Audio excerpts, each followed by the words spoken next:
Professional YouTuber vlog, day 32. I am standing in a completely empty bathroom because I am doing some How to ADHD recon work. While Edward is working on the last video, sometimes if I get a little ahead of him, it gives me a good opportunity to just do a little research and try and find things that would be helpful for brains. So I scheduled a few interviews today. I'm going to do a couple podcasts, and I'm trying out the Marie Kondo method of cleaning. So basically what that is it's a pretty intense form of cleaning, but it helps you get rid of a lot of stuff so that it's easier to keep your space clean after you get it clean. So that's what I'm trying out in my bathroom. So the first thing you do is you take everything out of like all the drawers, everything, just like get everything out. So you generally do it by category. So I'm doing like all my bathroom stuff is just out of all the drawers and everything. If you're doing it with clothes, you would just get all of your clothes. Doesn't matter which closet they're in or where they are in the house, just all of your clothes go into a pile. And then what you do is you pick up every single thing and you go, okay, do I want to keep this? And her method is, does this bring me joy? Does this spark joy? And if it doesn't anymore, even if it's something that you know you should keep or you feel like you should keep because, you know, your great aunt Susie gave it to you or whatever, her thing is it's filled its purpose. If it no longer brings you joy, let it go.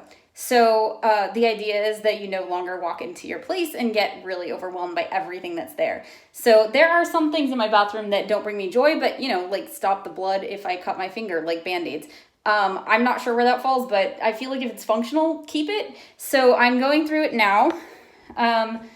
You don't have to put things in boxes. I had boxes around because I still hadn't completely moved in. So some stuff I hadn't put away yet, and some stuff like I had, but again, her method is you just get everything out and you do the second step, which is you decide what you're going to keep, which means before you put anything back, and this was really hard for me, before you put anything back, you decide what you're going to keep and throw everything else away or give it away, put it in a donation pile.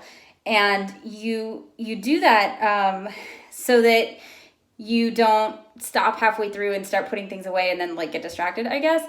By the end of it, before you can put anything back, which you need to do because like I need to know where my toothbrush is tomorrow. But before you put anything back, you purge everything. So the idea is that by the time you put everything back where it goes, you've already gotten rid of anything that no longer serves you. And so you end up with a lot less clutter and you feel better in your space and all kinds of things. Marie Kondo takes it to like another level in that she feels like clothing is alive.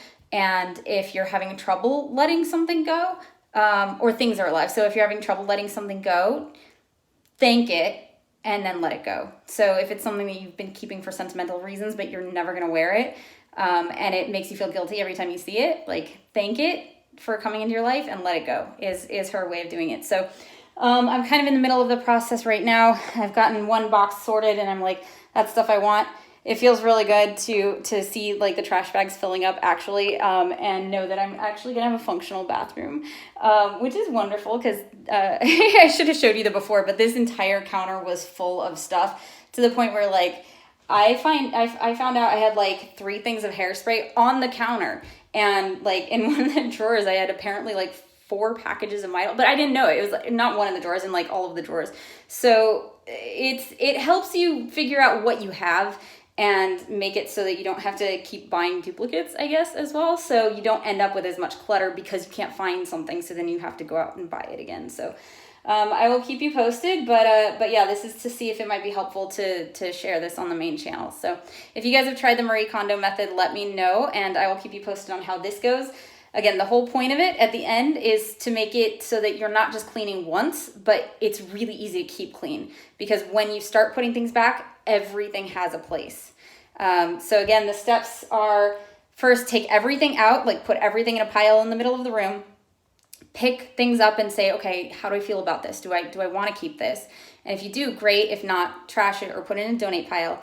And then when you're completely finished with that process, the purging process, then you start putting things back and you make sure there's a place for everything. So if anything's ever left out, you know where it goes. So that's the method. Let me know if you guys find it helpful.